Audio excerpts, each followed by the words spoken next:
Okay, Parasha Shemini, Vahi Bayom Shemini. So there are a lot of interesting things in Parasha Shemini. One of the things in Parasha Shemini, as we get further into the Parsha, is some of the laws of kashrut, of how to keep kosher. Okay? So that's what's interesting. Now, just you should be aware, it says as follows. There is something called a sheretz. It's a Hebrew word. A sheretz in English we often translate as creepy, crawly things. Mice, rats, a weasel. These are the type of things that are called shrotzim. There's a parak in the Gemara called Shmona shrotzim. There are 8 shrotzim that actually, if you touch them, they make you tamei. Just by touching? Just by touching. Now, it's interesting about the shrotzim. All other animals, there are some that are kosher, some that are not. Fish. Some fish are kosher, some fish are not. Birds. Some are kosher, some are not. Animals. Some are kosher, some are not. By the shrotzim, they're all not kosher. You don't have some kosher, some not. They're all not kosher. So the Meforshim explain why. Because the biggest sheretz is the snake. And the snake was the one who misled Adam and Chava in Gan Eden. So Hashem ostracized the snake. He said that you have nothing to do with the snake. There'll always be machloket, animosity between people and snakes. So since the snake is one of the most important of the shrotzim, and Hashem wanted to ban the shrotzim, so as a consequence, there are no shrotzim that are kosher. They're all treif. Now it's interesting, of the 8 shrotzim that make you tomei, a snake doesn't make you tomei. The snake doesn't make you tomei. And they ask why. It should make you really tomei. And the answer was because if it make you tomei, some people might not kill it. Because people don't want to become tomei, especially during the days of the Beit HaMikdash. So Hashem said, I want you to kill the snake because the snake is what caused the trouble for Adam and Chava. So therefore, I'm not going to make the snake tamei. Is snake one of the 8 or it's the 9th? It's like a 9th or 10th. It's not one of the 8. Okay. It's not included in those that make you tamei, so you should kill it. So you shouldn't have to say, I don't want to kill it, I don't want to become tamei. But it's very interesting about that. Okay. When Aaron HaKohen and the dedication of the Mishkan, this is important, they brought 2 korbanot, 2 offerings for sin. Aharon bought an egel, which is interesting. What sin do you think the calf that Aaron brought was supposed to be mechaper for? The egel azov, the golden calf, because he was involved in that. So he brought a calf as a sin offering. For Bnei Yisrael, he also brought a sin offering, a goat. They ask, what Aveira did the goat be mechaper for? So they say Mechiras Yosef.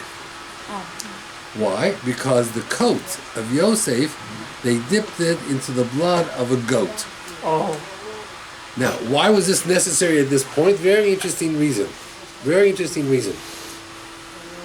Why was Yosef sold? Because the brothers were jealous. Why were they jealous of Yosef? Because his father said he was special and bought him special clothes. Now look at the Kohen. The Kohen is special and he wears special clothes. So the same anger they had to Yosef, they could have against the Kohanim. And Korach did, right? Didn't Korach say, what are you doing? Kol ha'edot, everybody's holy. You're nothing special. So therefore, as Hashem is about to instruct the Kohanim to take over and do the work of the Beit HaMikdash, Hashem says we have to bring an offering, a goat offering. Why? To remember Mechirat Yosef, the mistake, and we have to fix it. Now it's interesting. At the Seder, when we begin our Seder, one of the first things we do is we take karpas. What do you use for karpas? We use potatoes. It has to be a vegetable. What do you use? You use celery. What do you use? Celery? Okay. In Europe, they used potatoes because that was common. They had many potatoes. They didn't have celery. And you dip it into salt water. What's that supposed to remind you of? The bitterness of the slavery. That's not what the Ben Ish Chai says, and the other Meforshim, they say that the coat of Yosef If you look at Rashi, he describes it as karpas. That when we start the Seder, we ask the kids, let's go to the very beginning of the story. How did we end up in Egypt? That's the beginning of the story. In Egypt. How did we end up there? The whole purpose of the Haggadah is to go through the story of how we got out of Mitzrayim.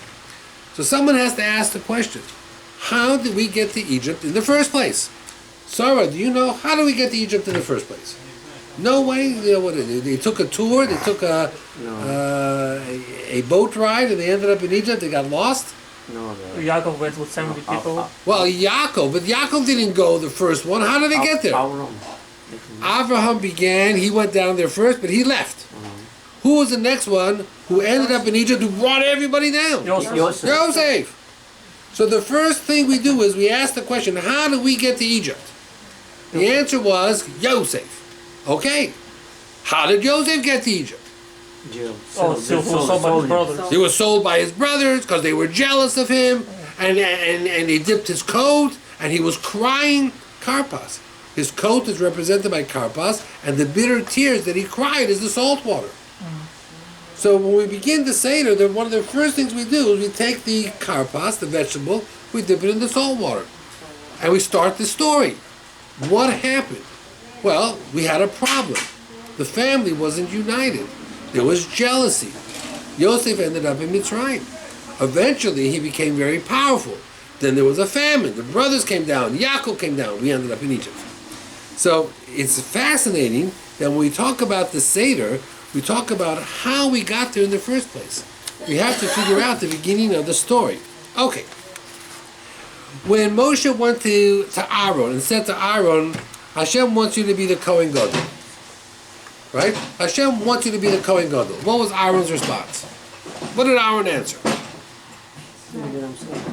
When Moshe said to Aharon, Hashem wants you to be the Kohen Gadol. Oh, he remained silent because he's too silent. No. What did he say first? What?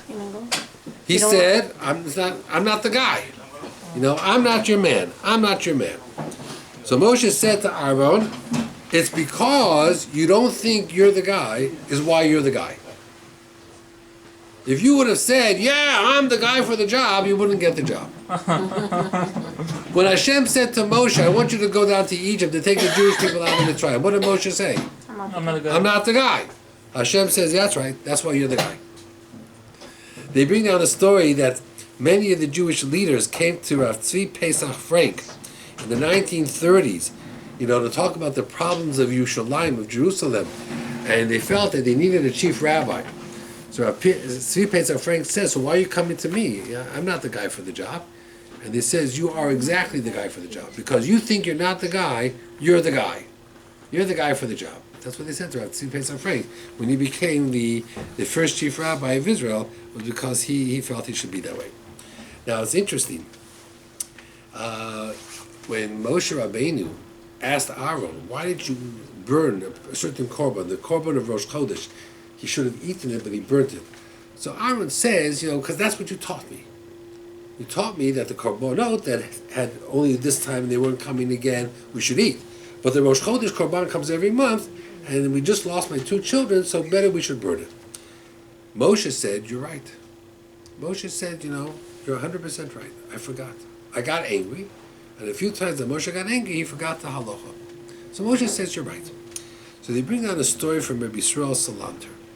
Rabbi Yisrael Salanter is known as the father of the Musar movement. What is the Musar movement? What is Musar? Inspiration? Musar is ethical training. Oh, ethical training. It's books that you learn how to behave, how to act. Oh. Okay? And in those days, many people felt that, who learned Musar? People who couldn't learn Gemara. If you could learn Gemara, you learn Gemara all day. You'd be a Rosh Hashiva. Those who couldn't learn Gemara, they weren't smart enough to learn Gemara, they learned Musar. So Rabbi Yisrael Salanter felt that was wrong, so he organized everybody together. He was going to give them a very in-depth shiur on Gemara. And he prepares and he gives this whole shiur. At the end, one of the students says, I have a question, ask the question. And the question was so good, Rabbi Yisrael Salanter says, you know what, you're right, I got to think about it some more, and he closed his book. And he said to people, the truth is, I probably could have come up with 5 answers, but they were not real. A kid asks you a question, you can probably fool the kid with some answer that he won't understand. But he says, look what happened.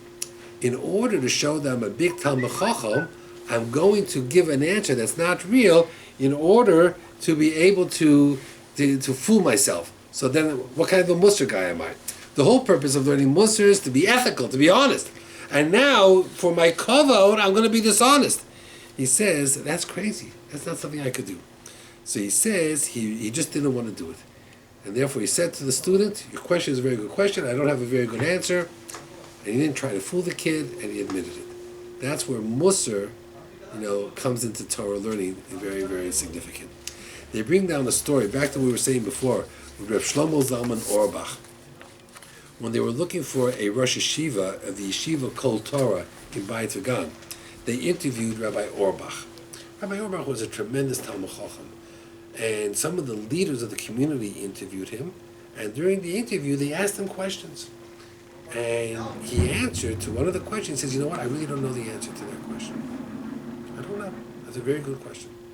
When he came home, he asked his wife, his wife asked him, so how did it go, the interview? He says it didn't go well.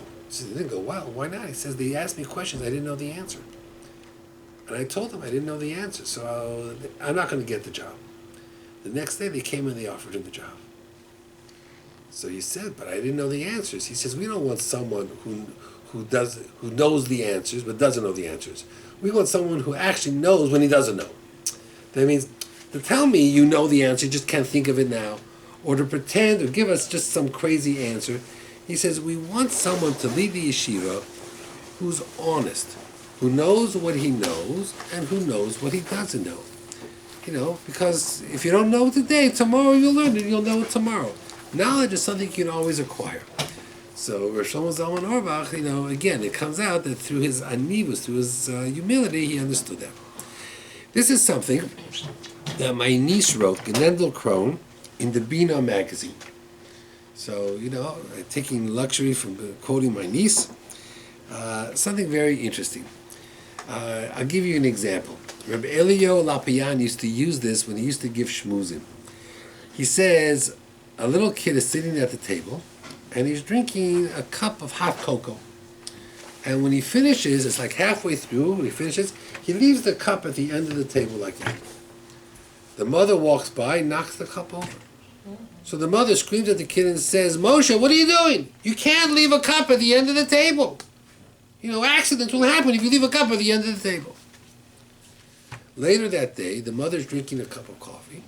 She has to go get the phone, so she leaves the cup at the end of the table. Moshe comes running by, and guess what he does? He knocks it over. So the mother says, Moshe, you gotta look when you walk and when you run. You just can't run in the house. Look, you knocked over the cup.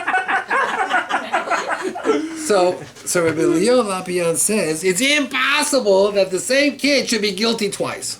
It can't be that way.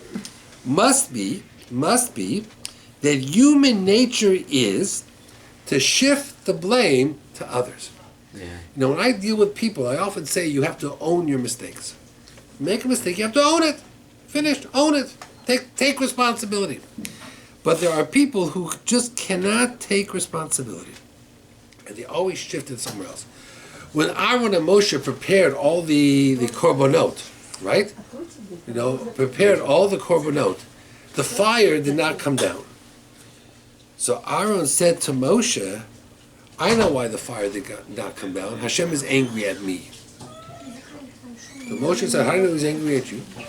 Maybe he's angry at me. Maybe he's angry at your sons. Maybe he's angry at the Jewish people. Maybe it could be 1,000 reasons why it didn't come down. So he says no. Aaron, the greatness of Aaron was that he did not, place the blame on someone else. He took the blame himself. That was his greatness.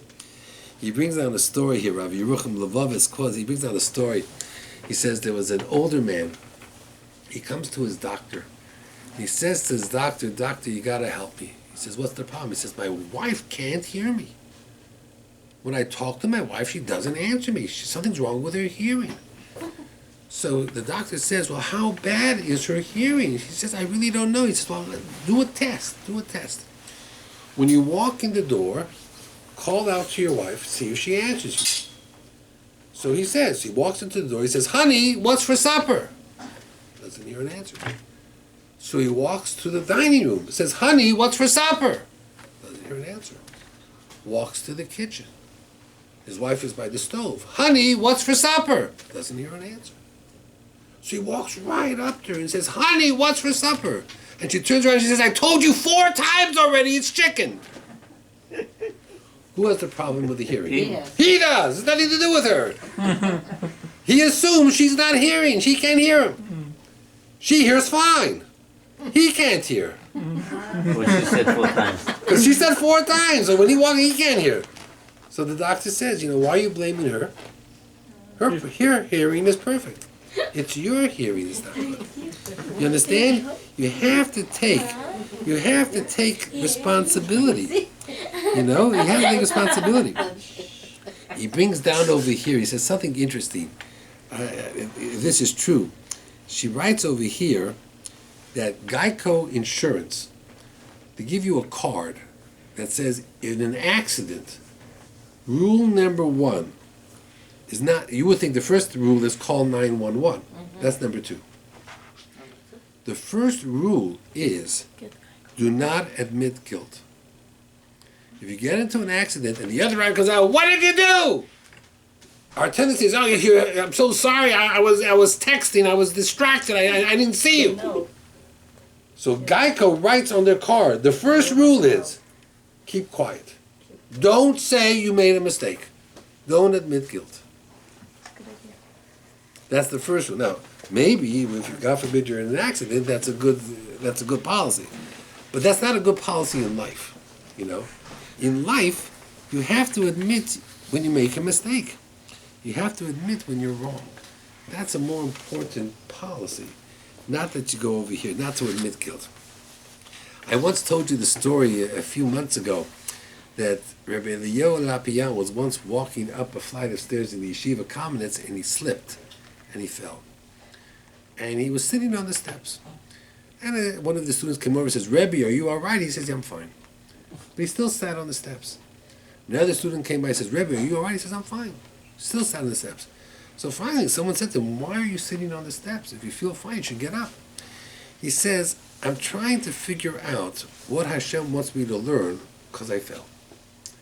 That means he could have said, I fell because the steps were slippery. The steps were dirty. The steps had poor construction. He didn't say that. He says, I fell. So it's my fault I fell. But Hashem wanted me to fall. Now I got to figure out why. So he sat there till he could figure out a reason why he fell. That means he understood that things happen for a reason, but that the reasons were his reasons. He had to figure it out. So we see that from this week's Parsha. We see that from the way Aharon conducted himself. Okay. In the Haggadah, we're going to go a little bit tonight. I said we're going to talk a little bit about Pesach. Pesach is coming, so we're going to talk a little bit about Pesach. In the Haggadah, when we make Kiddush, we hold up the wine and we say, Zaman Cheruseinu, the time of our freedom, Mikra Kodesh, a holy time, Zecher L'Yetzias Mitzrayim. We remember when we came out of Egypt. So when we say Kiddush on Pesach night, and we say it's the time of our freedom, what freedom are we referring to? Spiritual freedom. We assume freedom from slavery. Okay? The problem is that in davening, in the weekday davening, we say, Tekah b'shofar gadol l'cherutenu. Blow the shofar to free us. Because we're not free today, we're in Galut, right? We don't feel free.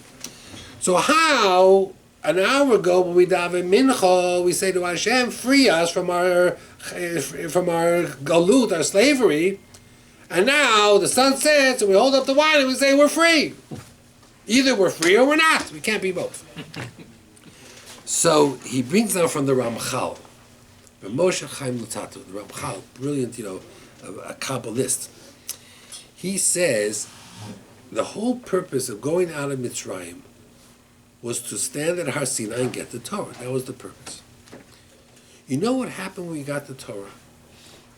We no longer had our Yetzer Hara. We were free. That means we have doubts. We see things gray. Because we ate from the tree of knowledge, we no longer see things as black and white. Everything is gray. For one brief moment, when we stood at Har Sinai, we had clarity. Everything was black and white. Of course, after the Chet Egel, it got back. So he says, when we say on Pesach night, we remember our freedom. It's not freedom from Paro. It's the freedom we had when we stood at Har Sinai. That's freedom. Now, of course, we don't have that anymore. We would like to have it. God willing, we should have it again when Mashiach comes. Amen. But we don't have it until now. That's something that we don't have. So he says that that's the freedom that we enjoy. He talks about that, when we speak about the Seder night, they're supposed to talk, there's no Bal Tosef. Normally you're not allowed to add on to mitzvahs. You're supposed to do everything exact. But when it comes to the Pesach story, you can add on as long as you like. People stayed up all night telling you the Pesach story. So it's interesting that's a mitzvah that can be done all night. Listen to this story. This story is found in the Me'am Loez. You know what the Me'am Loez is? Yeah. Do you have a set back there? The answer is yes. Yeah. Okay. Listen to this story. The Me'am Loez brings this down. He says there was a Jewish man who was traveling to the town of Kedar. Kedar is not a Jewish city. Kedar was an unusual city. Where is it? Yeah. I have no idea. Somewhere, probably in Israel, but I'm not sure if it is in Israel. Oh. It was the biblical town of Kedar.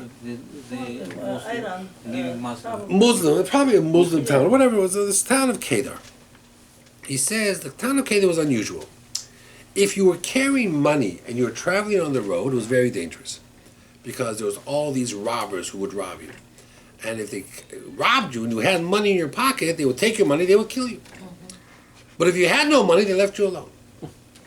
The people in the city of Kedar were very honest people. They were known to be very honest. So here was a businessman. He was traveling to the city of Kedar. What did he do? He got into the hotel where he was staying, the inn that he was staying, and he went over to the innkeeper and he said to the innkeeper, here, I have $1,000. I need it for my business. I want you to hold it for me. And he gave the man the $1,000, and the man put it away in his safe or wherever he put it away. And now, when the guy traveled to do his business, he didn't have any money on him. So if anybody said, hey, stick him up, where's your money? He said, I have no money, look, my pockets are empty. And he left him alone. And he conducted his business. He says, okay, I owe you $500, I owe you $100, he did his business, and tomorrow I'll pay you. That night he comes back to the hotel, and he goes to the innkeeper to get his money, and he's shocked. He hears the innkeeper died. The innkeeper's died. He has my money. So the children come, and the man goes over to the children of the innkeeper, and he says to the children, he says, I gave your father $1,000. I'd like you to get my money back.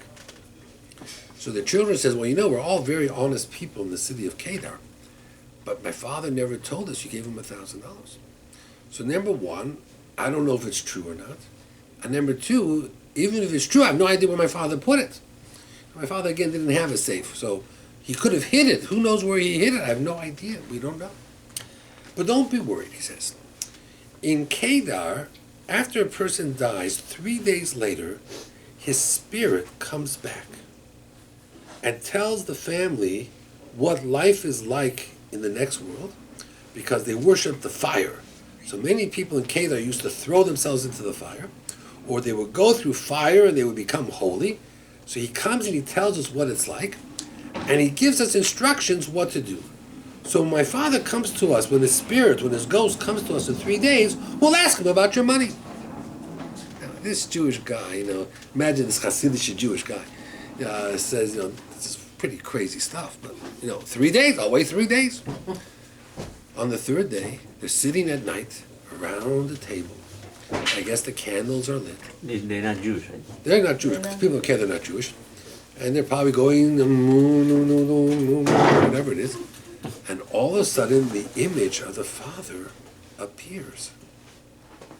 And the children say, what's it like? And he says, oh, it's so nice in the world to come, and we went through fire, and we're purified. And it says there's a gentleman here who says you have his money. He says, yes, oh hi, I know him. Yeah, he gave me $1,000. And where's $1,000? It's in the kitchen behind the coffee cup in a can. And they go to the kitchen and they pull out the coffee cup, and right there's a can. They open up, there's $1,000. Yeah, please give it back to him. He gives it back to him. Well, this Jewish guy, this little Hasidic guy, is so impressed by this that when this spirit goes out the front door, he follows. And the spirit says to him, what do you want? He says, I want to go with you. He says, well, you can't go with me. I'm already in the next world. He says, I want to go with you to the next world. He says, well, when we go to the next world, we go through fire. I'll go through fire. But you're a Jew. He says, I don't care. We don't have anything like this in Judaism. This is big stuff. Finally, the image, this is what the Miyam Lois writes. The image turns to him and says, what do you think? You think I'm the spirit of this dead guy? I'm not the spirit of this dead guy. I'm a shin dalit. I'm a shade. I'm a demon that Hashem sends to the world. My goal is to keep non-Jewish people not Jewish. Because if I didn't do what I did, they would all be Jewish. Because they would all see the truth of Judaism. So my job is to fool them into staying not Jewish. To fool them to think their religion is the religion. But we have one rule. We're not allowed to trap another Jew. So had I known that you were going to be in the house, I would not have come. But now that you are in the house, I just want you to know, I'm fake. My job is to fool them, not to fool you. You're smarter than that. You've got to know the truth. And with that, he disappeared. So the Meyam Lois brings us down. He says, don't get confused, he says. Don't get confused when you hear these stories about other faiths and other religions. True, not true. None of it is real. Even if these stories happen, they're by design. Hashem does it by design. Oh, wow. So it's as a way, purposely. right, purposely, to test you, to figure out what is real and what is not. But your job is to figure out what is real and know what is real and what is not. Okay. Let's figure out a little bit of what we can discover in the Haggadah of Pesach. Okay? I want to share with you some things from the Haggadah itself. Now, let's see what we can teach you. How many years is this book? How many years did I make this book? About 3 or 4 years ago. Do you remember? It was about 4 or 5 years ago. I could put out another 10 books if I wanted to. I don't have the time, and I just don't have the time for it. But I'll give you an example. The pasuk says, L'kol ha'chaim yirdu chasela. There are 4 people who are in a dangerous situation. When they're saved, they're supposed to say thank you to Hashem. We call that Birkat HaGomel. Yes. What are the 4 people? One is someone who's in jail and gets out of jail. Yes. One who is sick and gets well. One who travels the desert, and one who travels the oceans. So they bring down the Ben Ish Chai, right? So over there, not Makes no difference. ocean. That's the ocean. Ocean. Okay. So the Ben Ish Chai says, any one reason is enough to spend the whole night saying thank you to Hashem. On Pesach, we had all 4 reasons. Oh. We were prisoners, and we got out. The slavery made us sick, we were cured. We went through the desert, and we crossed the Yam. Right? So, for one reason, we should be sitting at the Seder and saying thank you. Ben Ish Chai says there's more than one reason. We have all 4 reasons to say thank you. Right? All 4 reasons to say thank you. Right? It's enough for all 4. Now, I mentioned to you at the Seder, there are 2 mitzvos from the Torah. And there are 3 mitzvos midrabanan, from the rabbis. The 2 mitzvos from the Torah, the first one is to eat matzah. Right? And the second mitzvah is the story of Egypt. To talk about the Sipur, to tell the story. The Haggadah. Now that's interesting. You say a father to a son. Yeah. You know why that's interesting? Because there's a question. Let's say your son gets married. Where do you go for the Seder? Do you go to his family or her family? To his family. So they say the first year for Sholem Bayit, you go to her family. But afterwards, you're supposed to go to his family. Why? Because the mitzvah is from the father to the son. So he has to be by his father, not his father-in-law. Okay? So then, the first year maybe we'll go to her family.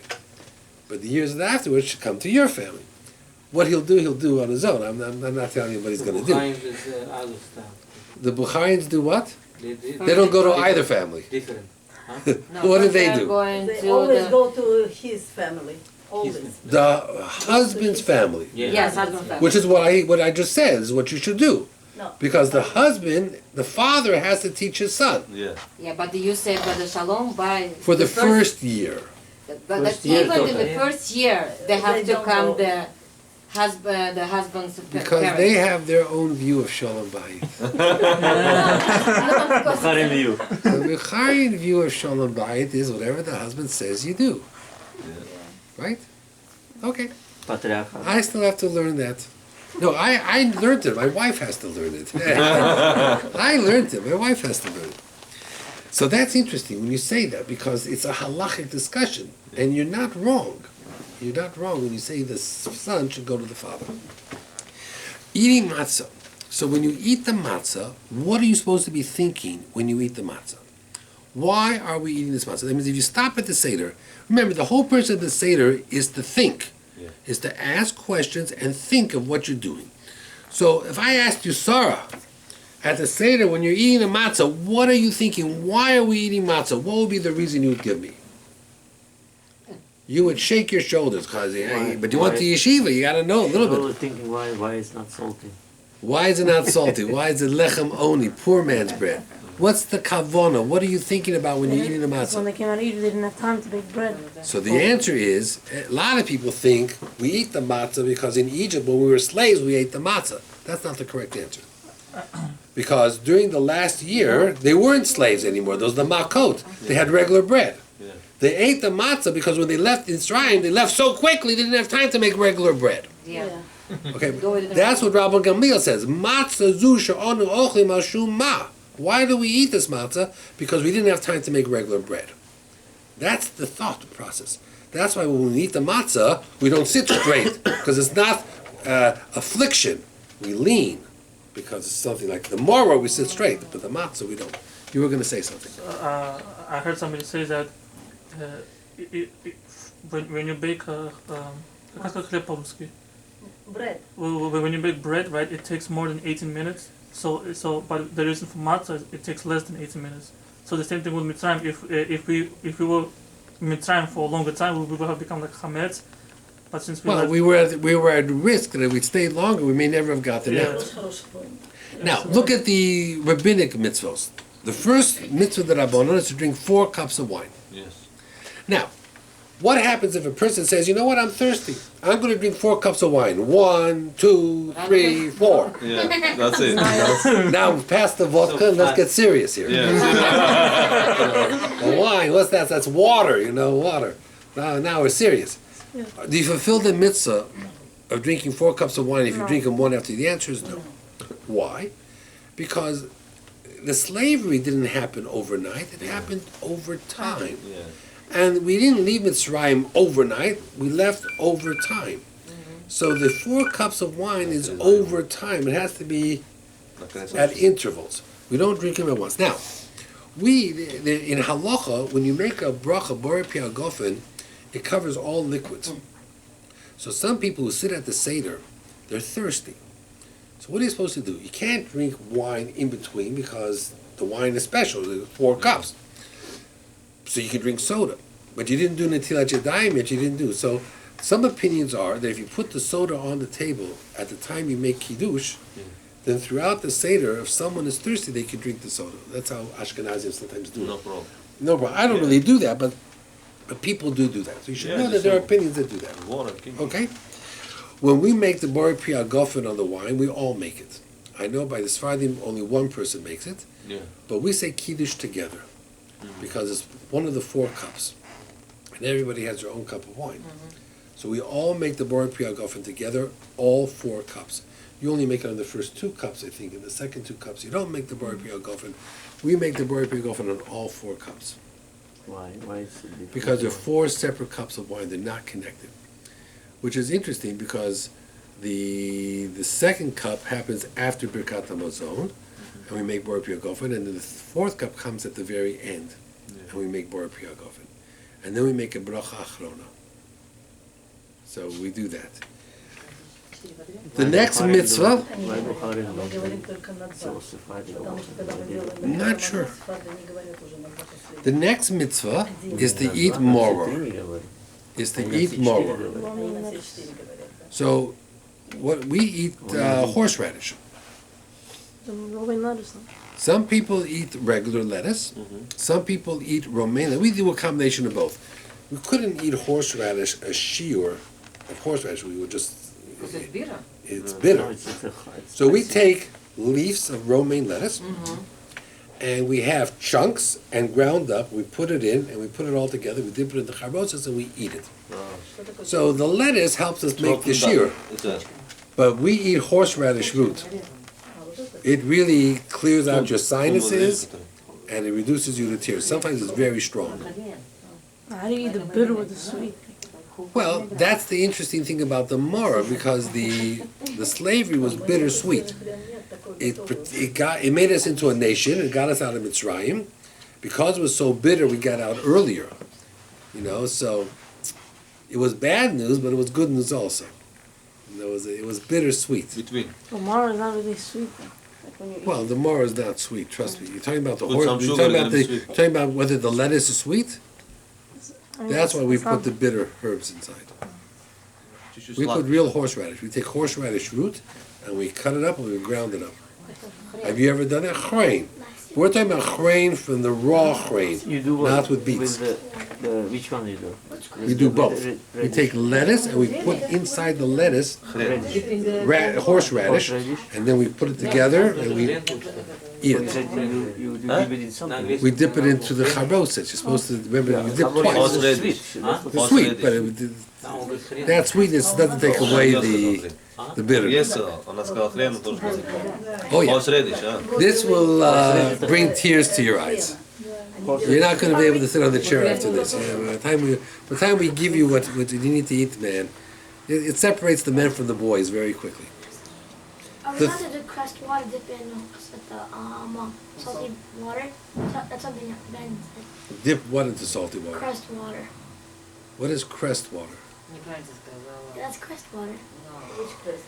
It's like That's zinging the grass they're selling, but it's the grass that's the bitter. Crust water. They say You're that, talking about the celery, not celery. That's It's like purple. look like cilantro, right? but a different name. They're Okay. selling the bunch. Yeah, it's It's like you when you're eating that it's just like It's bitter. No, It's to bitter, duck, yeah. to Green duck. You can onion? do that. yeah. To duck? In order to be good for horseradish, it has to be a borek adom. It has to be a vegetable. That's bitter. It's bitter and the spicy hot also. It's a green leaf, something like this. Okay. Our tradition is horseradish, but I guess Not anything horseradish, works. the tasting is the same. The third mitzvah, midrabanan, is to say halal. Now, we don't say a bracha on the halal. You generally don't either, but on the Pesach night, we don't say a bracha because the halal is split in two, a little bit before the meal and a little bit after the meal. But those are the 3 mitzvahs midrabanan. So, 4 cups of wine, eating the moror, okay, and the halal. Okay? Those are the 4 cups, those are the mitzvahs. So there are 5 mitzvahs altogether, 2 from the Torah and 3. Now, moror is written in the Torah. But it's only from the Torah with the Korban Pesach. Oh, if you would have Korban Pesach. If you have the Korban Pesach. You don't have the Korban Pesach, That's meat beraman. so you don't have the Morah. Oh, watercress. Watercress. Okay. So let's go a little bit You further. know the watercress? Okay, let's go a little bit further. It talks about, going out of Mitzrayim. He says, they talk about Mitach Asivlos Mitzrayim.